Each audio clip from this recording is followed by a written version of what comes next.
Beck felt a fist smack into his kidney, nearly sending him to his knees, but he managed to get into position, head down, hands against the wall, unmoving. It took about an hour to sort everything out.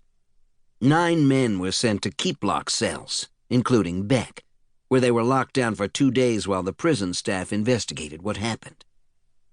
Nobody claimed they had been in the fight. Everybody professed ignorance, or said something vague about a guy who fell or maybe got pushed by another guy. The COs had little doubt about what had happened. Beck's supplies had been found on the steps. Clearly the new fish had been attacked, but they couldn't prove that Beck had fought back. Normally, the guard staff might have decided Beck was a victim and let him off, but word had already come to Clinton that James Beck was a cop killer. So even though Beck stuck to his claims that he had no idea what happened and had committed no violations, because he'd lost his supplies, they'd found him guilty of violating Rule 106.10. An inmate shall not lose, destroy, steal, misuse, damage, or waste any type of state property. Worse, they claimed it involved an assault and inflated the violation to a Tier 3 offense. Beck received a sentence of 60 days solitary in the prison's Special Housing Unit, SHU.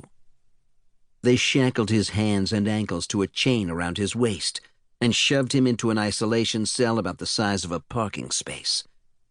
There was an open shower in one corner, a toilet with no lid, a built-in bunk, desk, a shelf, and a door that opened to a cage outside tall enough for Beck to stand in, but only slightly bigger than what might be found in a dog kennel. A nauseating stench, produced by human waste and unwashed bodies, permeated the airless cell.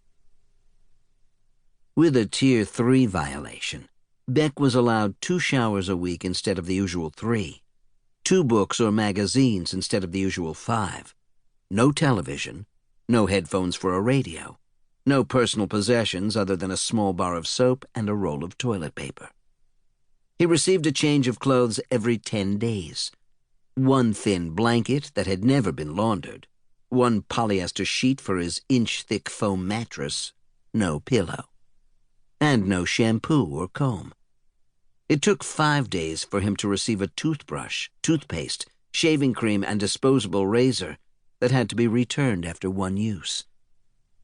On his shelf, he found a beat-up Bible and a February 1994 copy of National Geographic.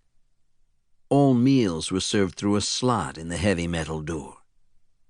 Out of spite, the guards in the SHU made sure that for the first week, Beck's meals consisted of water, a wedge of raw cabbage, and the infamous brick, a hardened loaf made out of carrots, potatoes, and bread dough.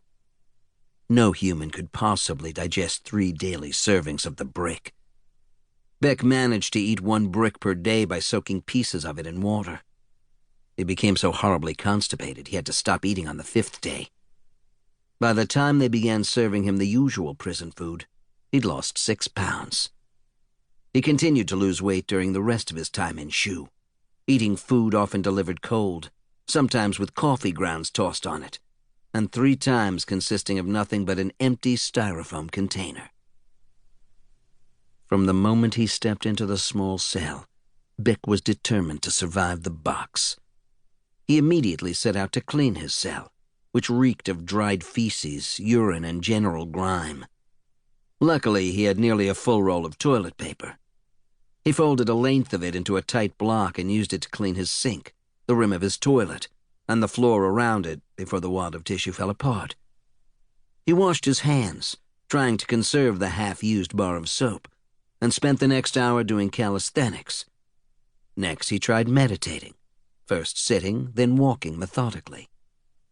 After all that, less than 3 hours had passed on his first day. Within 4 days, his notion of time slipped his grasp. Minutes could feel like hours, days interminable. His concentration began fading in and out. His diet drained his energy, which made it harder to exercise. He tried to find solace in reading, but found it increasingly difficult to absorb the archaic language in the battered Bible. By the 3rd week, he had read the National Geographic so many times